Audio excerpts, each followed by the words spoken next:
पुरखों का चीर हरण हो गया, कांग्रेसी बोले नहीं। बताइए, वो कह रहे राहुल गांधी को किताब पढ़ने दे रहे, और किताब अपने घर में पढ़ लो। ये तो देखो इंदिरा जी और नेहरू जी के बारे में क्या बोल रहे हैं लोग। आप किताब बगल में दबाए घूम रहे हो। नेहरू जी की आत्मा को क्या लग रहा होगा कि चलो सब कहें ये हमारे कुलवंश का बालक, इसे तो बोलना चाहिए था।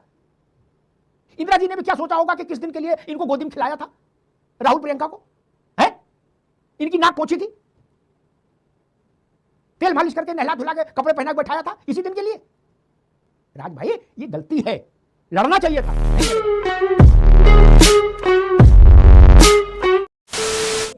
नमस्कार दोस्तों, स्वागत है आपका द फर्स्ट डिबेट और अमिताभ अग्निहोत्री जी की बहुत ही जबरदस्त और बहुत ही धमाकेदार डिबेट वीडियो में। दोस्तों, इस डिबेट की मुख्य बात यह है कि अमिताभ अग्निहोत्री जी कांग्रेस को समझा रहे हैं कि आपको घेरना किसी और को चाहिए, आप घेर किसी और को रहे हैं। बीजेपी के नेता निशिकांत दुबे ने इनकी धोती, इनकी लंगोट खींच दी है कांग्रेसियों की, लेकिन दोस्तों ये ओम बिरला जी को घेरने की कोशिश कर रहे हैं। इनको इतनी समझ नहीं, इनकी इज्जत के साथ किसने खिलवाड़ किया किसने नहीं। तो दोस्तों पहली बार के एक दो बार मैं देख चुका हूँ अमिताभ अग्निहोत्री जी ऐसा ही काम करते हैं, कांग्रेसियों को समझाने की पूरी कोशिश करते हैं, लेकिन कांग्रेसी तो कांग्रेसी है, कैसे समझेंगे क्योंकि उनका नेता ही कुछ ऐसा है जो समझता कुछ नहीं है। तो दोस्तों बहुत ही जबरदस्त विश्लेषण है अमिताभ अग्निहोत्री जी का और बहुत ही जबरदस्त डिबेट भी है। आपको देखकर आखिरी तक देखोगे तब आनंद अवश्य आ जाएगा। तो चलिए शुरू करते हैं डिबेट वीडियो। ये टीवी वाले भाई कैमरा इस ओर कर दो। तुम मनमोहन सिंह की सरकार थी, मुलायम सिंह जी की पार्टी समर्थन दे रही थी। मुलायम सिंह जी ने कहीं कहा कि सारी समस्याओं की फसाद की जड़ कांग्रेस है, गरीब किसान मजदूर सबका सत्यानाश हो गया। मैं उनसे मिला, मैंने कहा नेताजी जब सब समस्याओं की जड़ कांग्रेस है तो आप तो समर्थन वापस लो पहले। तो मालूम राज भाई उन्होंने क्या कहा था, धर्मेंद्र भाई आप भी सुनो। उनने कहा, साथ में बैठे थे उनकी पार्टी के नेता, उनकी तरफ का बोले देखो अग्निहोत्री जी हमें कहां फंसाना चाहते हैं। बोले हमारे वापस लेने से सरकार गिर जाएगी, नहीं। बोले हमारे लिए और मुश्किल हो जाएगी। बोले सरकार के 1000 हाथ होते हैं भैया, मेरे गिराए तो नहीं गिर रही। ये प्रसंग इसलिए सुनाया, आपने बिरला जी के खिलाफ अविश्वास प्रस्ताव का नोटिस दिया है। आप भी जानते हो, हम भी जानते हैं और ओम बिरला भी जानते हैं क्या कि विशुद्ध नंबर का खेल है। ये पसंदगी नापसंदगी का तो विषय है ही नहीं। ओम बिरला के हटने का मतलब है भाजपा की सरकार ही चली जाती, नहीं फिर काहे को। एक और दूसरा, राहुल जी ने जो किताब दिखाई उसमें पुलिस ने मुकदमा कर दिया कि जो किताब की परमिशन नहीं थी छापने की, वो किताब राहुल गांधी के पास कैसे आई, एक विषय। और दूसरा एक और विषय चल रहा है, मुझे नहीं पता एआई है या ओरिजिनल है, आजकल ये भी पता करना बड़ा मुश्किल है क्या एआई है क्या ओरिजिनल है। कि राहुल गांधी जो किताब संसद में लेके आए थे उसमें कवर ही कवर था, बस नरवणे की फोटो वाला, और बाकी पन्ने खाली थे। जैसे चांदनी चौक में वो बारात के लिए नोट मिलते हैं ना, एक नोट ऊपर लगा देते अंदर, अब लास्ट में, और बीच में उसी साइज का कागज, तो दूर से लगती है कि नई गड्डी है। राज भाई ये क्या मामला है। आपकी भी एक बात, आपने कहा कि ये पेंगुइन राहुल और जनरल साहब है ना, जनरल साहब पे आंच आ सकती है, आंच तो राजनाथ सिंह पे भी आ सकती है। मैं कह रहा किताब, मैं भी तो उनके वो पढ़ रहा हूं, इंस्टाग्राम में चल रहा है नरवणे साहब का, वो भी तो कह रहे हैं हाँ किताब मैंने छापी, मैंने दे दी है। अब वो एमओडी में पड़ी है, मिनिस्ट्री ऑफ डिफेंस उसे पास करती है कि नहीं करती है। उन्होंने ये तो नहीं कहा कि नीच मैंने नहीं लिखा, और इसका ही अगर ज्यादा जवाब देना था तो आखिर वो पूरी बात यहां पे राहुल जी को क्यों नहीं कहने दे रहे थे, कहने देते, क्या फर्क पड़ रहा था।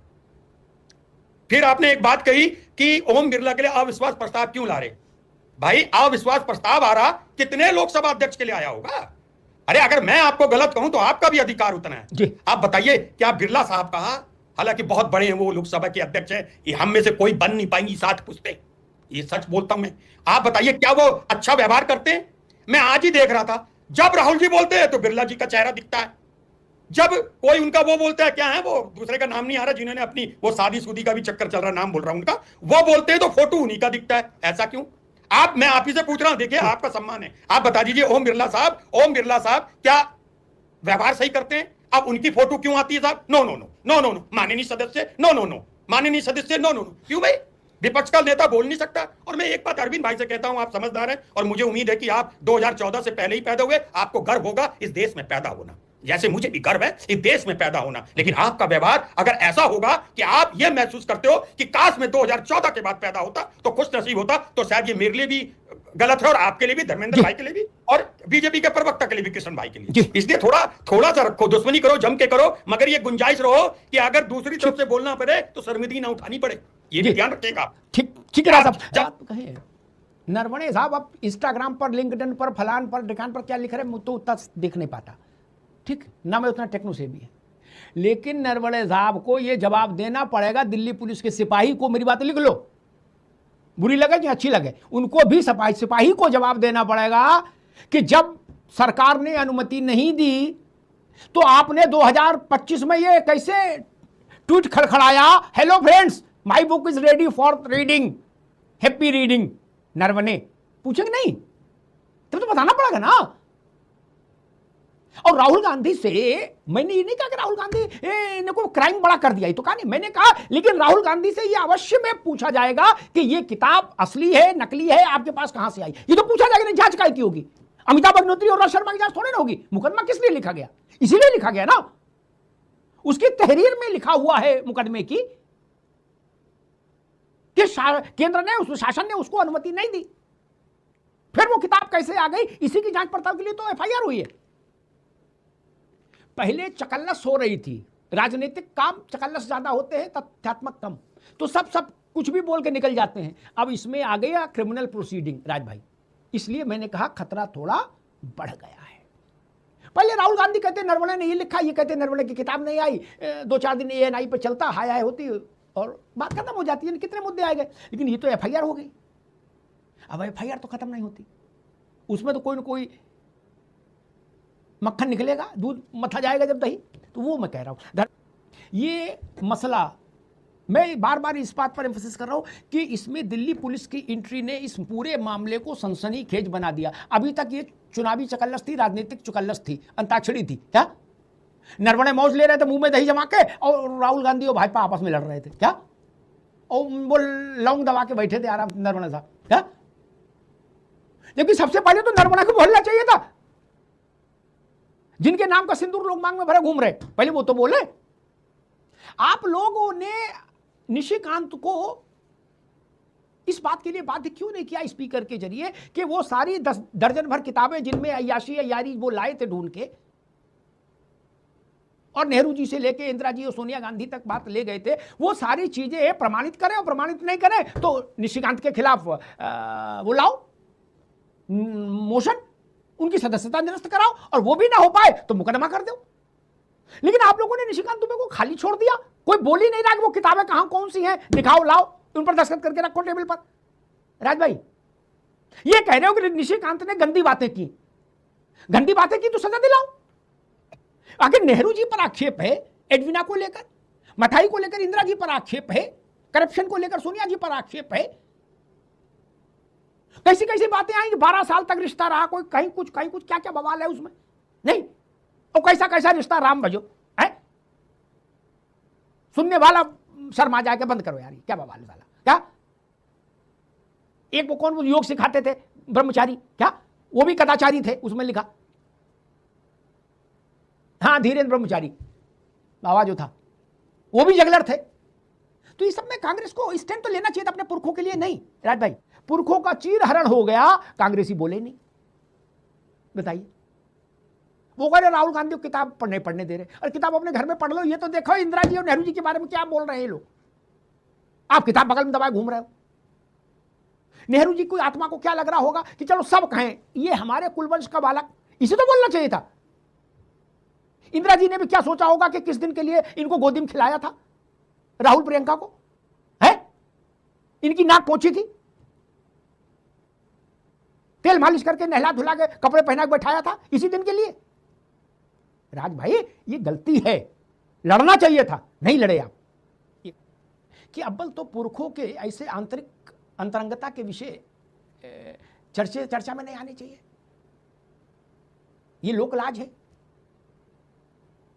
पुरखों के इंटीमेट सीन तो रिक्रिएट नहीं किए जाते, हल्के इशारे में भी बात हो जाए। लेकिन अगर चीजें आ गई, वो सही हैं तो शर्मिंदगी महसूस कीजिए और कहिए कि हाँ हमारे पुरखों ने हमको शर्मिंदा किया, और अगर गलत है तो ईंट से ईंट बजा दीजिए। लेकिन मौन नहीं रह सकते दोनों स्थितियों में। मैंने कहा नेहरू जी इंदिरा जी ऊपर बैठकर क्या सोचते होंगे राहुल जी के लिए और प्रियंका गांधी के लिए कि इनको किस दिन के लिए बड़ा किया था पाल पोस के, है? और सोनिया जी तो खुद ही सुन रही होंगी, वो तो है ही अभी, कि हमको भ्रष्टाचार और सदाचारों के काय के जोड़ के लोकसभा में किताब से उद्धृत किया जा रहा है और मेरे बच्चे करे नरवणे नरवणे नरवणे चाचा जिंदाबाद। अरे नरवणे छोड़ो, पहले घर का तो देख लो यार। नरवणे के सम्मान में हम आए हैं मैदान में, तब तक इधर हो परिवार का पूरा एल्बम छप गया। अगर गलत है, मैं तो सोच रहा था इतनी अंग्रेजी में चिट्ठी दी कांग्रेस ने, विपक्षी दलों ने मिलकर दस्तखत करके, मुझे लगा ये शायद निशिकांत दुबे के खिलाफ दी होगी। ओ बिड़ला जी ने किताब पढ़ी। बिड़ला जी ने एडविना और नेहरू जी के बारे में कुछ गुटरों गु वाले संदर्भ बताए नहीं ना।